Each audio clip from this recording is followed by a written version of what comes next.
নতুন যারা কেকের কাজ শুরু করেই মানে নিরাশ হয়ে যায় যে আমার হাতে তো ফিনিশিং আসতেছে না, অমুক আপুর এত সুন্দর ফিনিশিং এরকম কাজ করতেছে, আমার হাতে আসে না। তো তাদেরকে বরাবরই বলি যে আপনারা প্র্যাকটিস করতে থাকেন, শিখেই বসে থাকা যাবে না, কাজটা করতে হবে।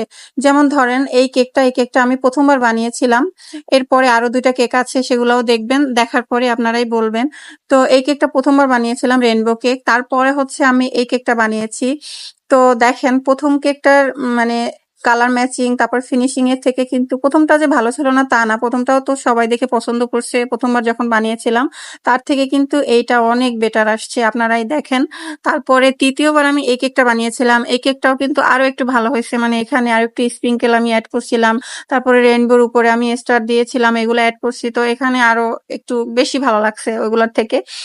তো দেখা যাচ্ছে যে আমি ১ম টা যে বানিয়েছি তার থেকে কিন্তু ২য় টা এবং ৩য় টা আরো বেশি সুন্দর লাগছে।